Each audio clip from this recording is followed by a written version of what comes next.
The billionaire found the maid's twin toddlers praying at his son's grave. The reason broke him. The fog hadn't lifted yet that morning. Edward Hargrove, 60 years old, silver-haired, a man who had built an empire and buried his only son, stood at the iron gate of his private cemetery and could not move, because two little girls were already inside.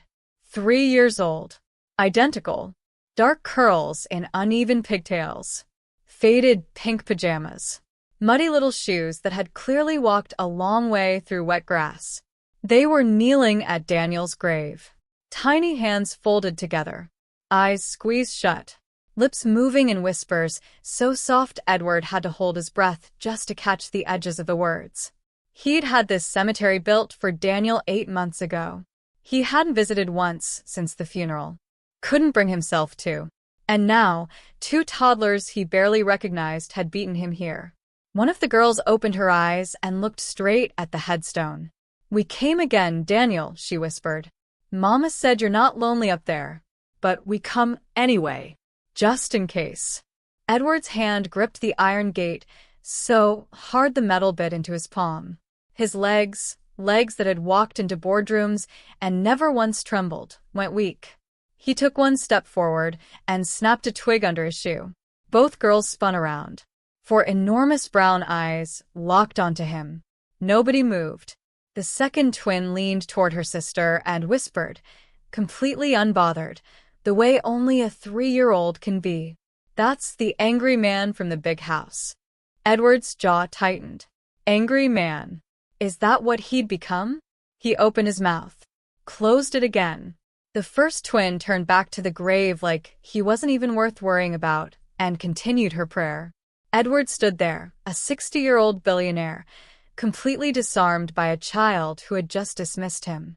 And then the second twin reached into the pocket of her little pajamas and pulled something out.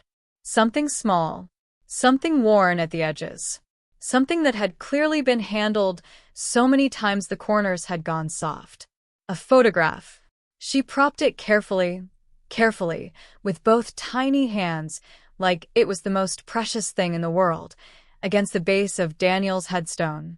Edward couldn't see it from where he stood, but something in his chest told him he needed to. He took one step forward. "Lily. Layla." A woman's voice. Sharp. Panicked. Coming fast. Rosa Mendez came around the hedgerow at a near run, still in her maid's uniform, apron strings flying behind her. She stopped the moment she saw Edward. The color left her face completely. 31 years old. Dark circles under her eyes. Hands red and raw from years of other people's houses. Beautiful in the way exhaustion tries hard to hide. She had worked in Edward's house for 2 years. She had been terminated, no warning, no severance, no reason, 3 weeks after Daniel's funeral. She grabbed both girls by the hand and pulled them behind her like a shield she was building with her own body. "Mr. Hargrove." Her voice barely shook. "I'm sorry. I'm so sorry. We were just leaving." Edward's eyes moved past her to the headstone. To the photograph. "What is that?" His voice came out quieter than he intended. "That photograph. What is it?" Rosa's grip tightened on her daughter's hands. Something crossed her face, fast, like a shadow, and was gone. "Nothing," she said. "It's nothing, sir." She scooped both girls up, one on each hip, and turned to walk away. "Rosa." She stopped. Didn't turn around. "How long have they been coming here?" The pause stretched so long it became its own confession. "Since the day we left," she said finally. And then she was gone. Into the fog. 2 little dark-haired heads bobbing over her shoulders, both of them staring back at Edward with those enormous brown eyes until the mist swallowed them whole. Edward walked slowly to the headstone. He looked down. The photograph was still there. She'd left it, or forgotten it, or something else. Something he couldn't name yet.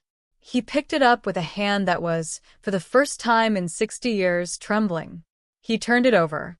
He looked at it. And something inside Edward Hargrove, something he was certain had been buried in that casket with his son, cracked open. What was in that photograph? What did two 3-year-old girls know about Daniel Hargrove?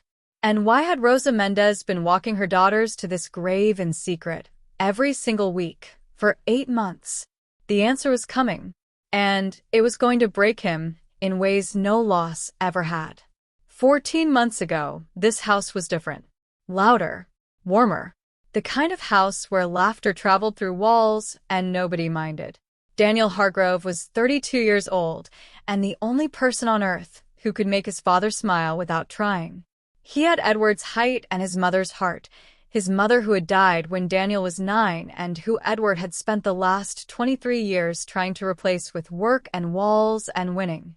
Daniel never let the walls land on him. He just walked through them like they weren't there. Rosa had been working in the house for 6 months when Daniel first made her laugh. She was scrubbing the kitchen counter. He walked in at 7 in the morning, stole a piece of toast off the rack she'd just made, announced with complete sincerity that it was the greatest food he'd ever eaten in his life, and walked back out. "It's toast," she called after him. "You didn't even make it." "Doesn't make it less incredible," he called back from the hallway. She stood there for a moment, cloth in hand, smiling at the empty doorway. She didn't mean to smile. She was staff. He was the boss's son. There were rules, unspoken, unwritten, but solid as concrete, about what that meant. But Daniel Hargrove was the kind of person who made you forget rules existed. Edward saw it. He always saw things. He didn't say anything for months. Just filed it away in the back of his mind the way he filed away every risk, quietly, carefully, waiting. One evening he called Daniel into his study. "The Mercer family," Edward said, not looking up from his papers. "Victoria Mercer is 28, well-educated, from a family that has been aligned with ours for, Dad, 2 decades. A merger of the families would consolidate the Northeast portfolio and, Dad, stop." Daniel's voice was patient. It was always patient. That was the thing about him. He never got angry, which somehow made Edward feel his disappointment more sharply than any shouting ever could. "I'm not marrying someone for portfolio," Daniel said. "I've told you this. You're 32. I know how old I am. Then act like it and think about the future of this family." Daniel looked at his father for a long moment. "I am thinking about my future," he said quietly. "Just not the one you've planned." He left. Edward sat alone in his study and stared at the door and told himself the unease in his chest was nothing. Just stubbornness. Just the ordinary friction between a father and a son who were too much alike. He didn't know he had 4 more months with him. The call came at 2:17 in the morning. Mountain Road. Ice. A car that left the road so fast there was no time for anything, not a phone call, not a break, not a goodbye. Daniel Hargrove, 32 years old. Gone. At the funeral, Edward stood at the front and felt nothing. Not because he didn't love his son, but because the grief was so enormous it had bypassed feeling entirely and gone straight to a kind of permanent, gray numbness. He noticed Rosa at the back of the crowd. In her own clothes, not her uniform. Eyes swollen, nearly shut. Clutching her coat closed around herself with both arms. She left before the burial. 3 weeks later, Edward's estate manager delivered her termination letter without being asked. He assumed, correctly, that Edward would want the house changed. Emptied of the before. Rosa received the letter on a Tuesday. By Thursday she was gone. She didn't fight it. Didn't call. Didn't ask for a reason. She just left. What Edward didn't know, what he had no way of knowing, was what Rosa was carrying when she walked out of his gate for the last time. What he didn't know would not stay hidden forever. It never does. Edward didn't sleep that night. He sat in his study with a photograph face down on the desk in front of him and a glass of whiskey he hadn't touched, and told himself he was not going to look at it again. He looked at it again. It was a picture of Daniel. But not the Daniel Edward knew. Not the polished, estate photo Daniel. Not the LinkedIn headshot Daniel. Not the son of a billionaire Daniel. This was Daniel laughing. Genuinely, completely laughing. Head thrown back, eyes crinkled shut. the way he laughed when nobody important was watching. He was sitting on a park bench. His arm was around someone. The someone had been torn away, deliberately, carefully, the edge of the photo cut or folded so that only Daniel remained. Someone had removed themselves from this photograph. Or they had removed the evidence of themselves. Why? Edward turned the photo over. On the back, in handwriting he didn't recognize, small, careful, slightly slanted. Always. R. Just that. One letter. One word. He set the photo down. R. Rosa. He told himself it meant nothing. Rosa had worked in his house. She and Daniel had been friendly, he'd seen that. Friendliness was not a secret. Friendliness did not explain 8 months of a woman carrying 2 3-year-old girls through wet grass to kneel at a grave. He called his estate manager in the morning. Mendez, he said. Rosa Mendez. Former staff. I need her current address. A pause on the line. Sir, we terminated her employment. I'm not sure it's appropriate to. Her address, Edward said. Today. He had it by noon. He didn't go. Not yet. Instead, he did something he hadn't done in 8 months. He walked through the house. Really walked through it. Not from room to office to bedroom the way he'd been moving since the funeral, like a ghost haunting his own hallways. He walked into Daniel's room. It was exactly as it had been. He hadn't allowed anything to be moved. His housekeeper, the new one, the one who had replaced Rosa, had dusted around every object like they were sacred, which in a way they were. Books on the nightstand. A jacket draped over the chair. A coffee mug that had been washed and placed back exactly where it was found because nobody dared decide whether to put it away. Edward stood in the center of the room. His eyes moved over everything slowly, and then stopped.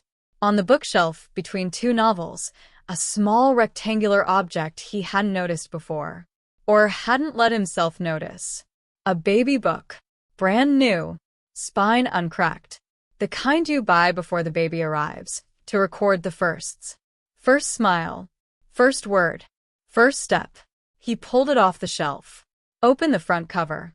In Daniel's handwriting, unmistakably his, the same loose looping letters Edward had seen on birthday cards and grocery lists for 30 years.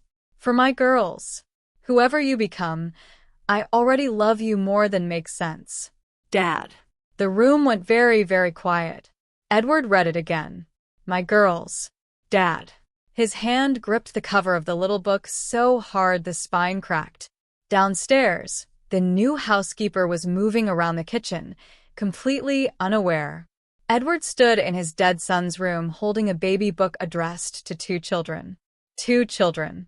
2 3-year-old girls with dark curls and muddy shoes who came to Daniel's grave every week.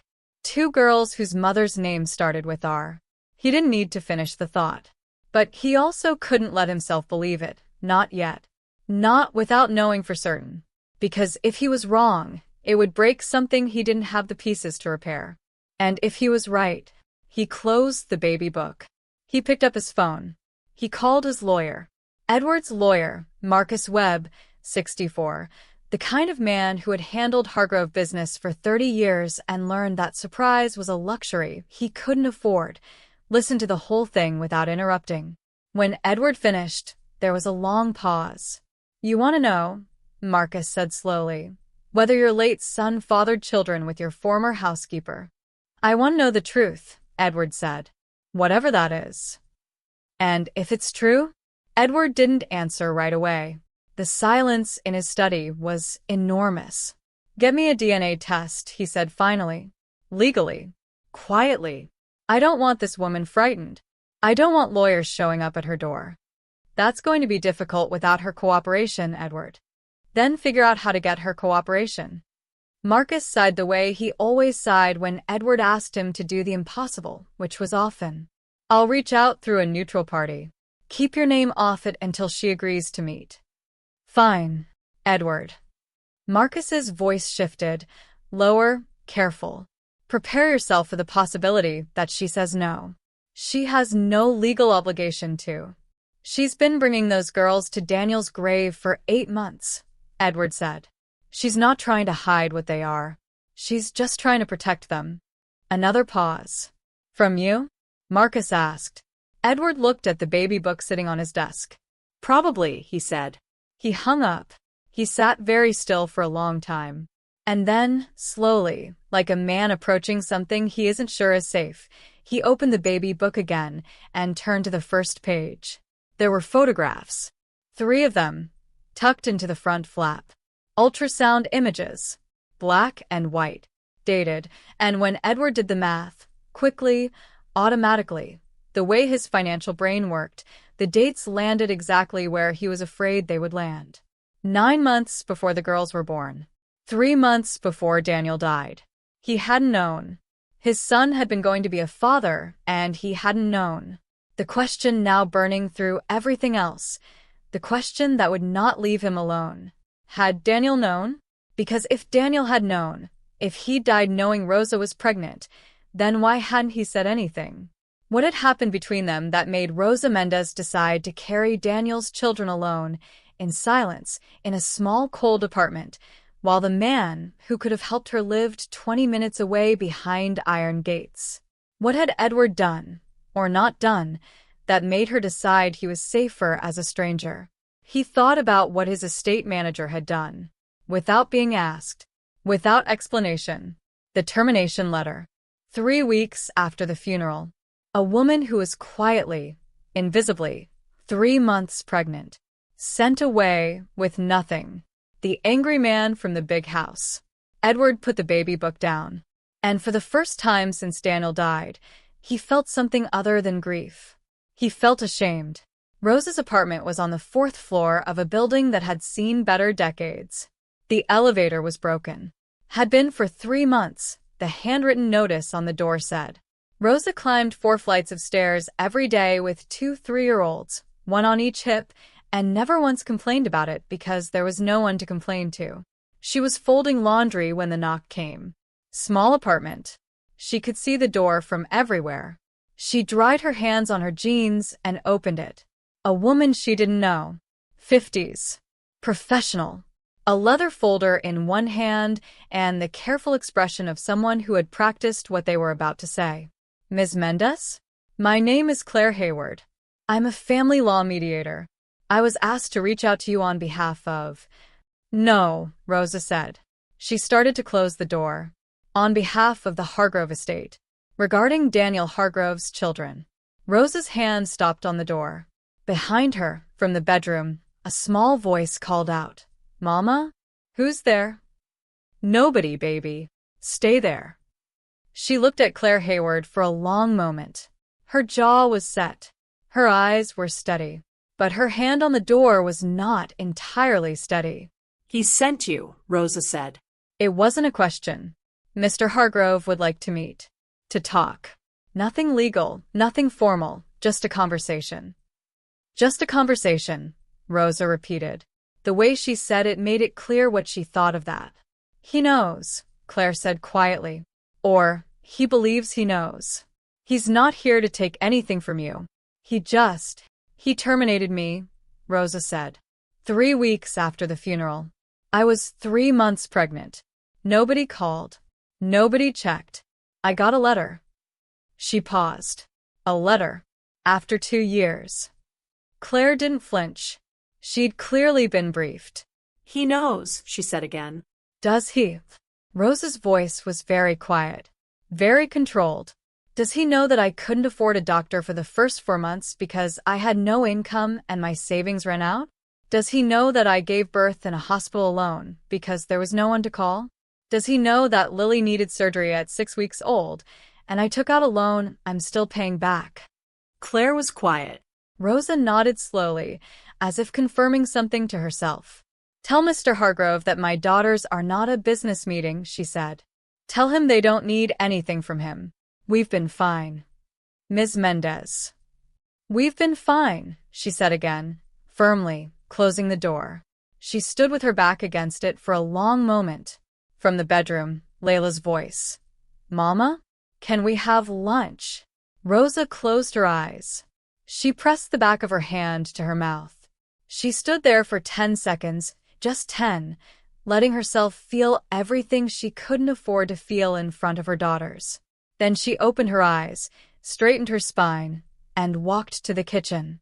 "Yes, baby," she called. "Come on. Lunchtime." Lily and Layla came tumbling out of the bedroom in matching socks, arguing about something small and important, the way 3-year-olds do. Rosa watched them. Their dark curls, their enormous brown eyes, the way they moved in perfect mirrored sync, the way they were so completely, recognizably, unmistakably Daniel's daughters, and something fierce and enormous moved through her chest. She had protected them this long.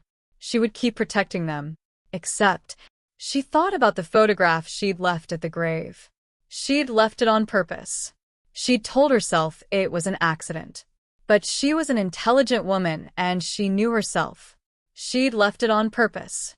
Because part of her, the part that watched her girls kneel in wet grass every week to talk to a man they'd never met, believed that some things could not stay buried forever. Not even at a grave. Edward went himself. No lawyers. No mediators. No estate manager. Just Edward, in a plain dark coat, climbing 4 flights of stairs in a building where the elevator had been broken for 3 months. He stood at the door and knocked. Silence.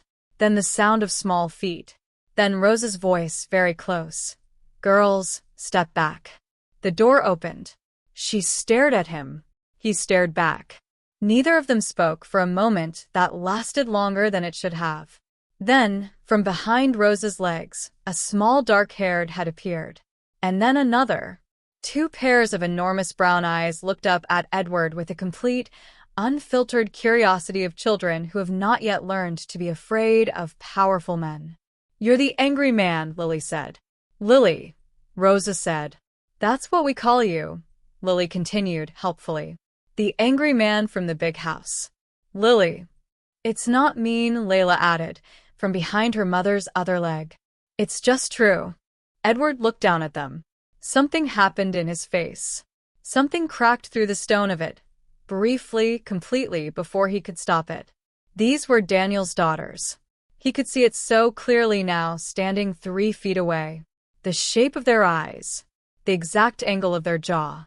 The way the taller one, Lily, apparently, tilted her head slightly when she was thinking, exactly the way Daniel had, exactly the way Edward himself did, a gesture passed down through blood and bone without anyone deciding to pass it. "May I come in?" he said to Rosa. She looked at him for a very long time. Then she stepped aside. The apartment was small and clean and full of the particular warmth of a home that doesn't have much, but takes care of what it has. Drawings pinned to the walls, crayon suns and unidentifiable animals, and what might have been a horse or possibly a table.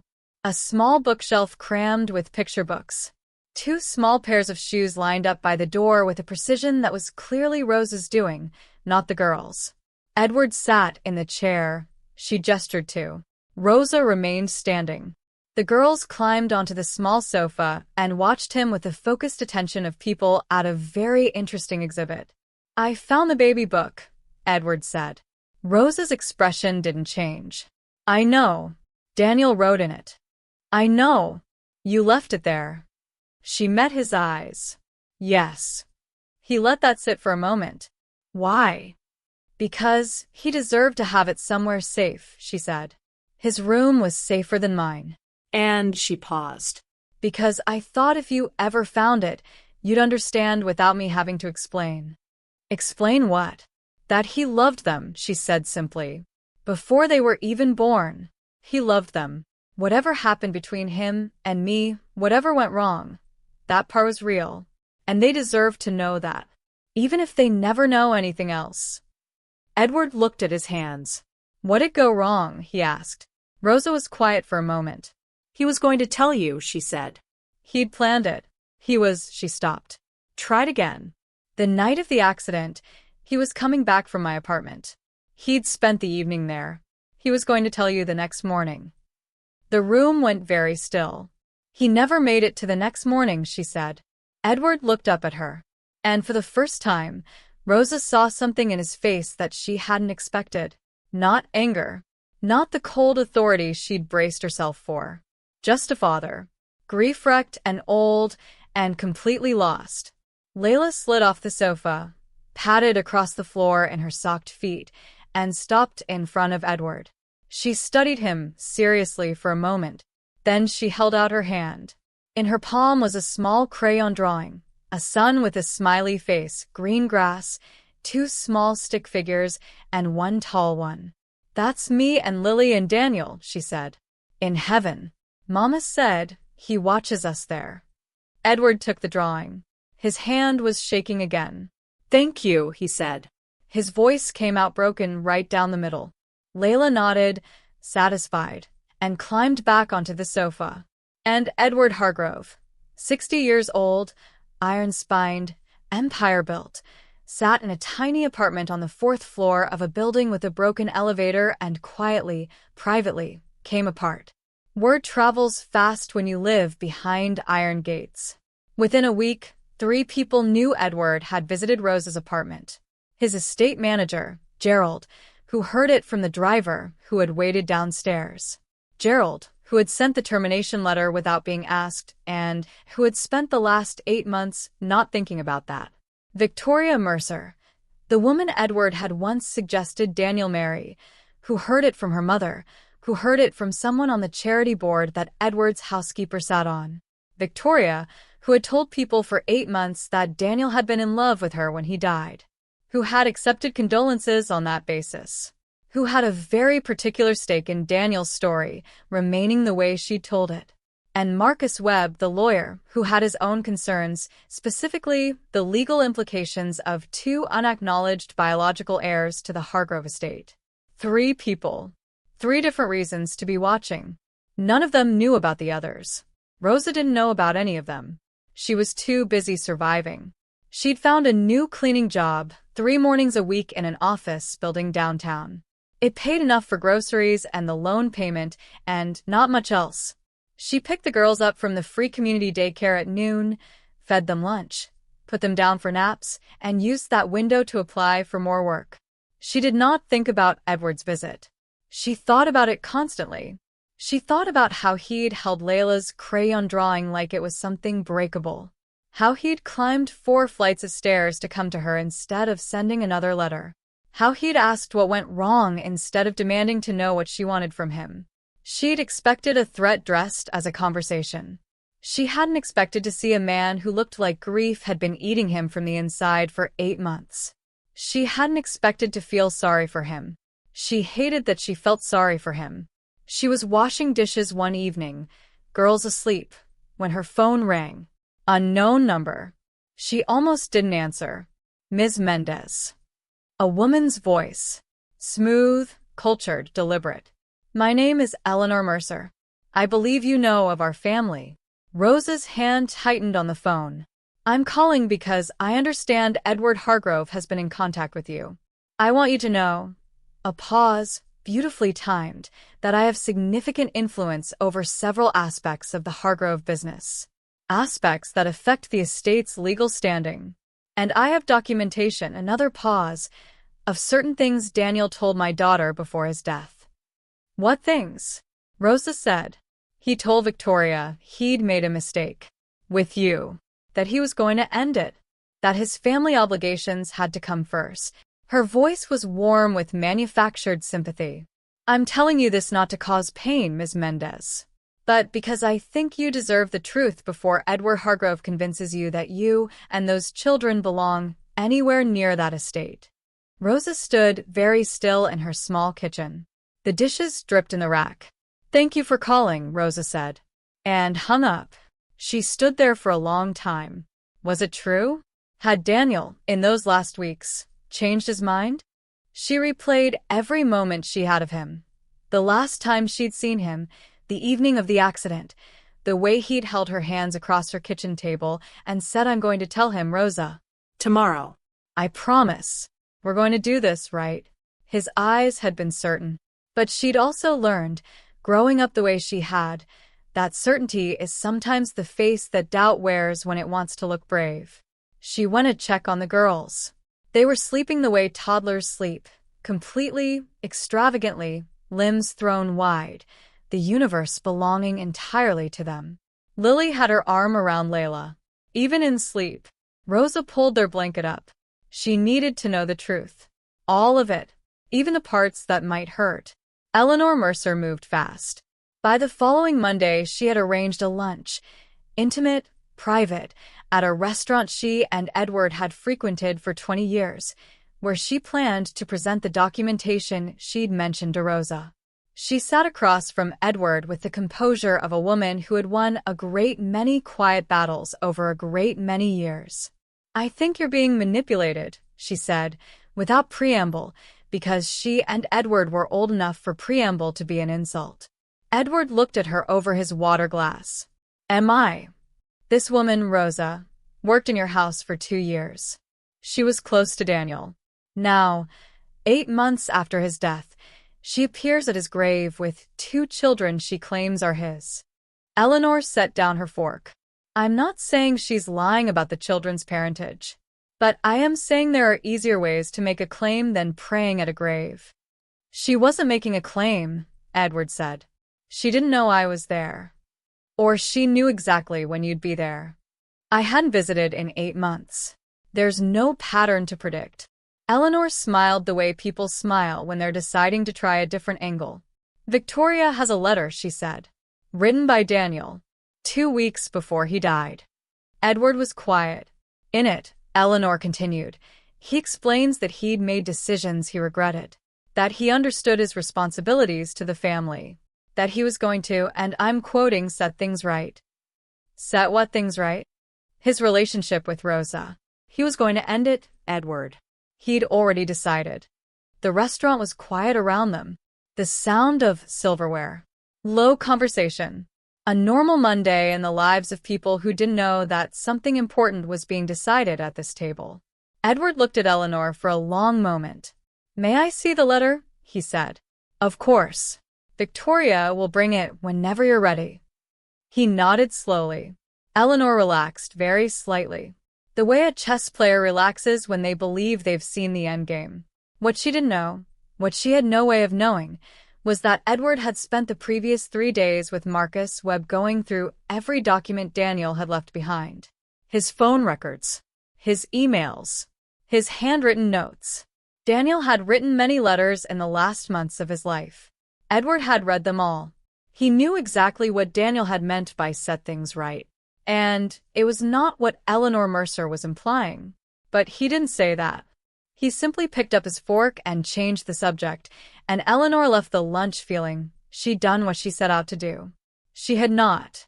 Meanwhile, Rosa received a call from Marcus Webb, this time identifying himself properly, Edward's lawyer, no more neutrality, requesting a meeting, requesting that she bring any documentation she had. She almost said no again.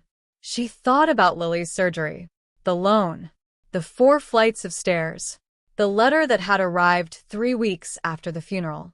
She thought about Daniel's voice, certain, across her kitchen table. "Tomorrow.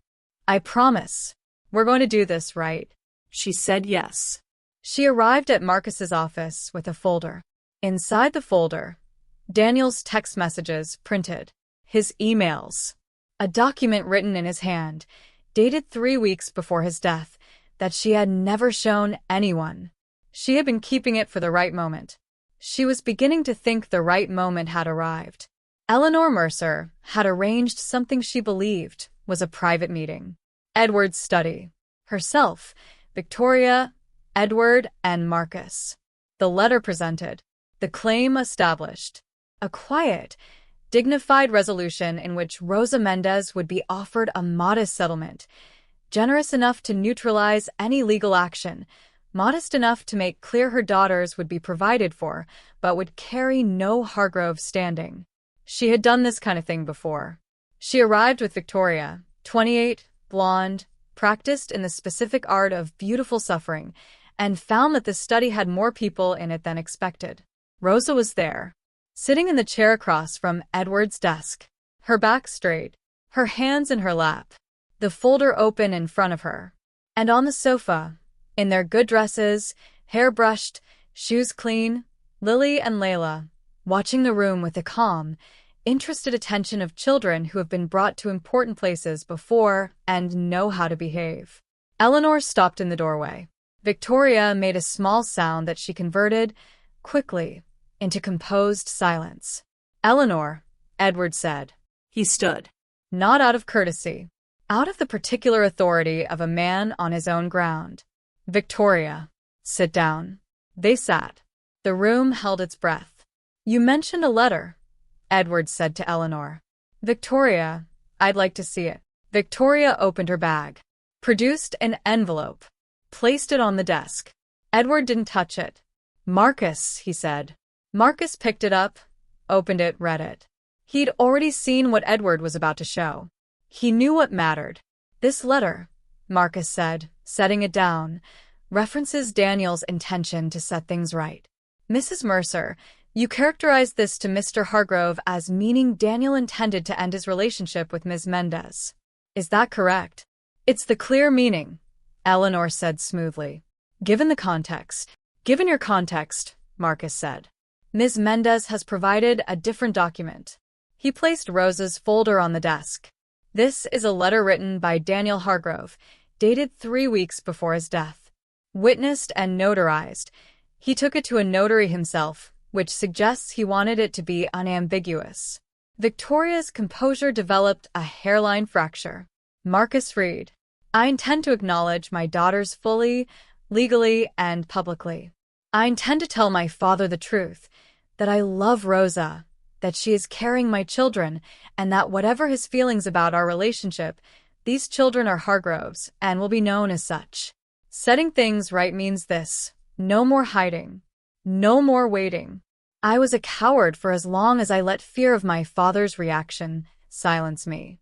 I will not let my daughters come into a world where they are anyone's secret." The room was completely silent. Victoria's face had gone the specific white of someone whose constructed narrative has just been demolished in front of witnesses.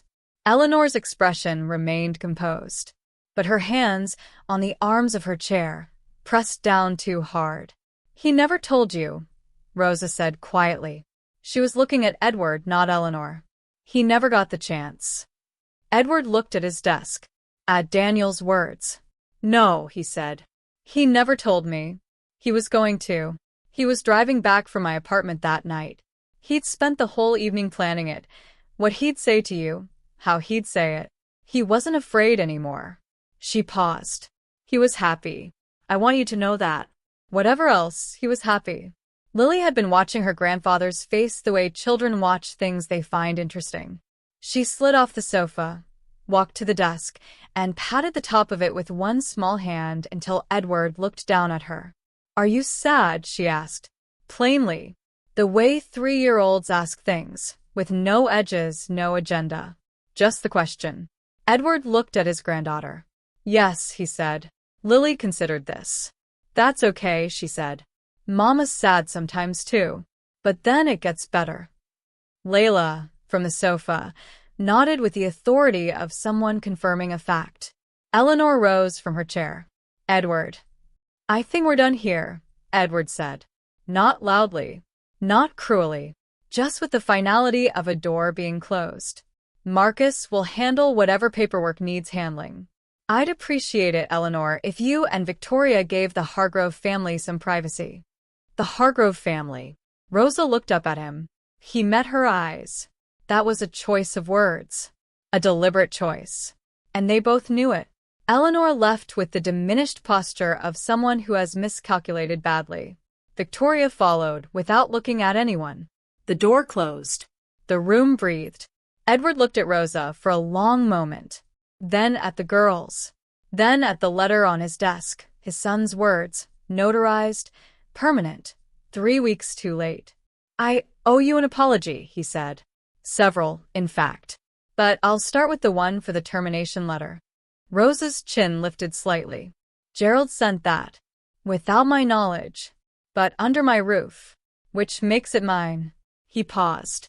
"You were 3 months pregnant, and I let you be sent away, without a word. Daniel would have," he stopped. Swallowed. "Daniel would have been furious with me." "Yes," Rosa said honestly. He would have a pause. Then, for the first time in this entire encounter, something shifted in Rose's face. The guard she'd kept so carefully came down, just for a moment. He talked about you, she said. All the time. He wasn't angry with you. He was just, she searched for the word, waiting for you to have room for something surprising. Edward looked at his granddaughters. Lily was examining the items on his desk with careful, methodical interest. Layla had picked up the crayon drawing she'd given him last week, which was now framed, hanging on the wall, and was informing her sister that she'd made that, actually. I think I have room, Edward said. The estate came alive again slowly. The way things do after a long winter, not all at once, but in small, undeniable signs. A swing set appeared in the garden. Nobody announced it. Edward's estate manager, Gerald, quiet and careful and clearly trying to rebuild something, simply arranged it. A good one. Red and yellow. With a slide. Lily spotted it from the kitchen window on their first proper visit and went through the back door at a speed Rosa hadn't known a 3-year-old could achieve. Layla followed, slightly more dignified, at a run. Rosa stood at the kitchen window and watched them. Edward appeared beside her. They stood in silence for a moment, watching the girls argue cheerfully about who got the swings first. I need to ask you something, Rosa said. Ask. The girls, what they know about Daniel. Right now they know he's in heaven and he loves them and we visit his grave. That's all. They're 3. She paused. I'm not ready for more than that yet. And I need you to follow my lead on it. When they're older, they'll have questions and I'll answer them. But for now he's the man in heaven who loves them, Edward said. That's enough. That's more than most people get. Rosa looked at him. Thank you, she said. I have a better question, Edward said. What do they call me? Rosa bit the inside of her cheek. Currently, the angry man from the big house. Edward was quiet for a moment. That seems accurate, he said. For now. For now. In the garden, Lily had claimed both swings simultaneously and was defending them with the confidence of someone who expected this to work. Layla stood in front of her with her arms crossed, Edward's exact posture, down to the angle of the chin, and said, in a tone of absolute authority, Lily, 1 swing. Pick. Edward watched his granddaughter negotiate with her twin sister. Something moved in his chest. Something warm. Something he'd stopped expecting to feel. She does that thing, he said, with her arms. When she's making a point. I know, Rosa said. Daniel did that. I know. Silence. But a different kind than before. The kind that doesn't need to be filled. Gerald appeared in the doorway behind them, looking more unsettled than usual. He'd been that way since the meeting. Rosa hadn't spoken to him.